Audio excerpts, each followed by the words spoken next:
எங்க ஒரு திராவிட இனப்பற்று, எங்க ஒரு திராவிட ரத்தம், எங்க ஒரு திராவிட மொழிக்கு பற்றுங்க.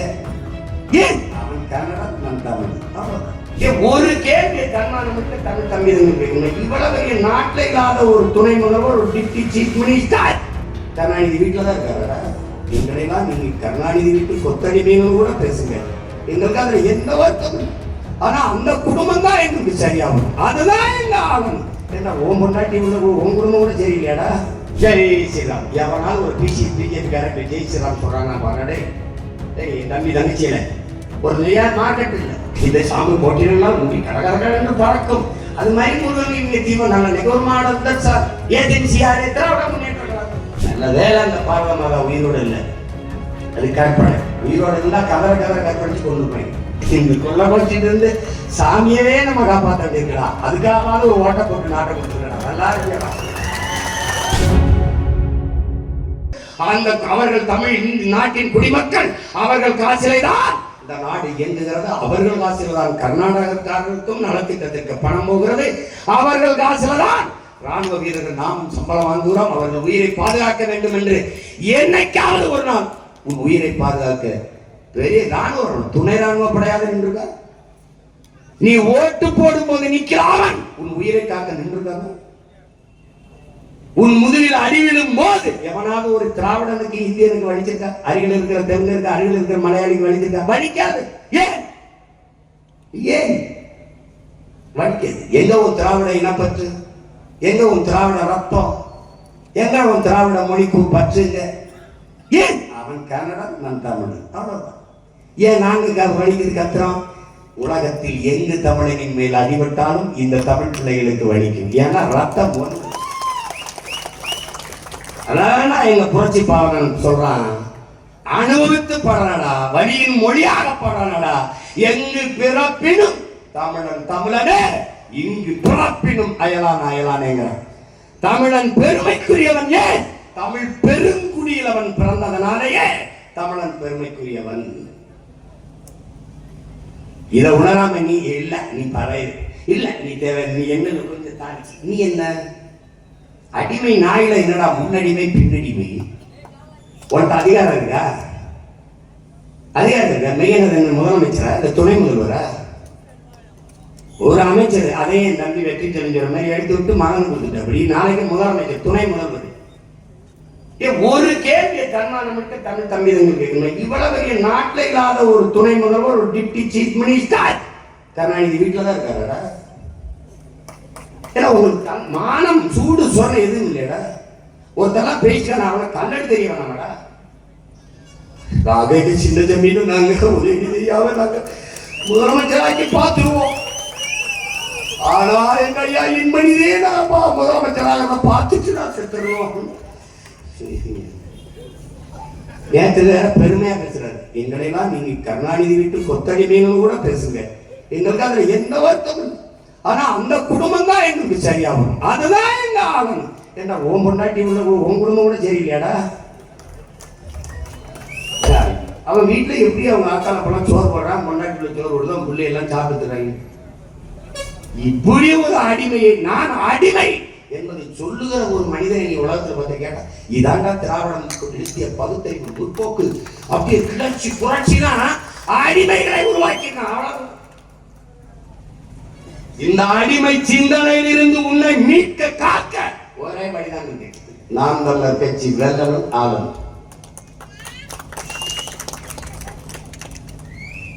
இந்த நாட்டின் முதலமைச்சர் இல்லை, நாளை பதவியேற்க போற துணை முதலமைச்சர், இட ஒதுக்கீடு ரிசர்வேஷன் கோட்டா எதற்காக வந்தது?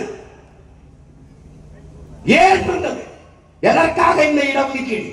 சமூக நீதி என்றால் என்ன என்று ஒரு 10 நிமிடம் பேச சொல்லிடலாம், எழுதி படிக்காம.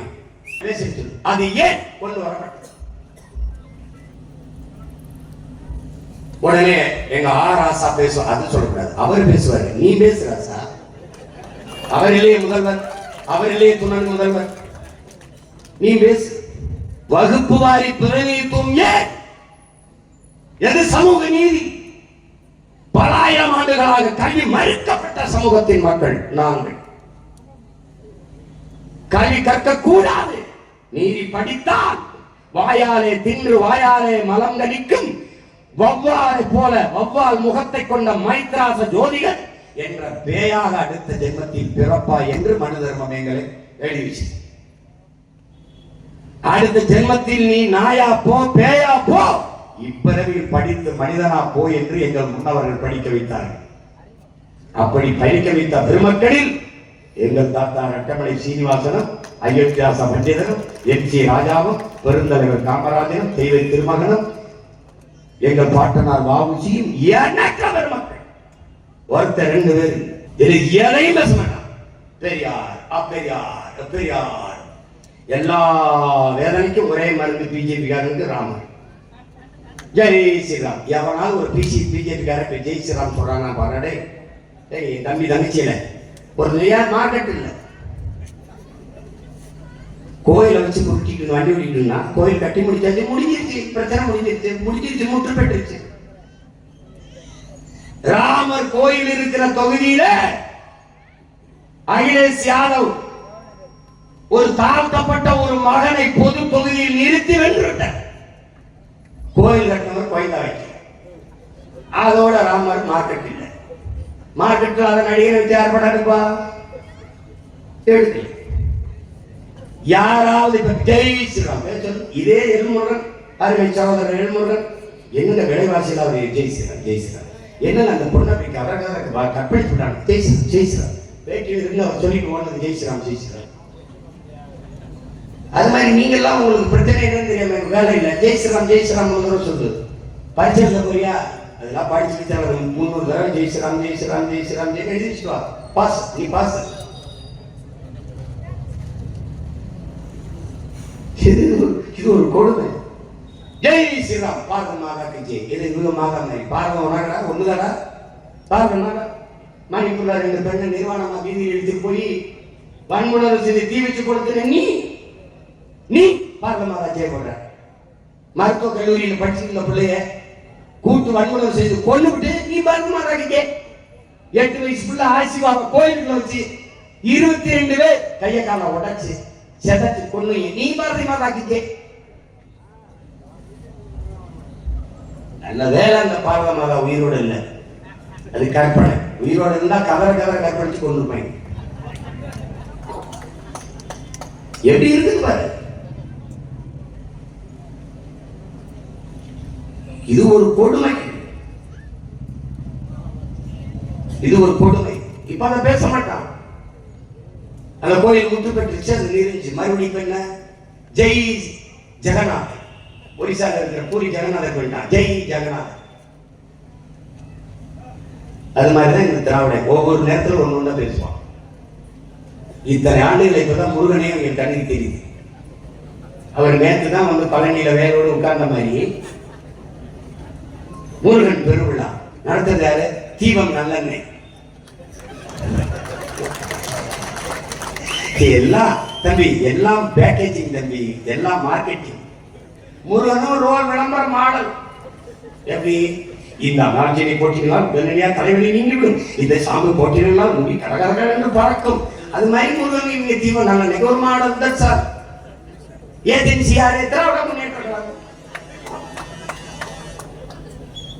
ஏஜென்சி பிரதிநிதி யாரு? ஆணையார் சேகர் பாபு. முருகன் விழா மாநாடு நான் கூட நின்ற பயங்கரமா பக்தியில் நடத்துறாங்கன்னா 50,000 பேருக்கு அதிகாலையில் வெதுவென்று இட்லி பரிமாறப்பட்டது, 5 வகை சட்னி கொடுக்கப்பட்டது, சுடு சாம்பார் ஊட்டப்பட்டது. முருகன் திருவிழாப்பா. அது இல்ல, முருகன் பின்னவாசல் குதிச்சு ஓடிக்கிட்டு இருக்காரு.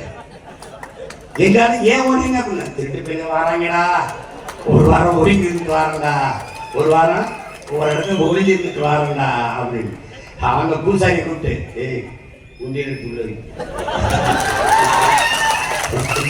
எடுத்து உள்ளவே தெய்வமே ஏன் தெய்வமே சொல்றத கேளுப்பா உள்ள எடுத்து ஏப்பா கோஷ்டியை வராங்க பக்கத்து கோஷ்டி என்னை கும்புற மாதிரி தூக்கி போயிடுவாப்பா.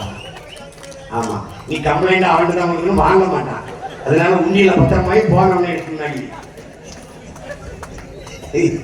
இந்த கொள்ள கோஷ்டிட்டு இருந்து சாமியவே நம்ம காப்பாற்ற வேண்டியிருக்கா. அதுக்காக ஒரு ஓட்டை போட்டு நாட்டை கொடுத்துருக்கா. நல்லா இருக்கா? இதுபோன்ற செய்திகளை மேலும் தெரிந்து கொள்ள எங்களது யூடியூப், ஃபேஸ்புக் மற்றும் ட்விட்டர் ஆப்களை சப்ஸ்கிரைப் செய்யவும்.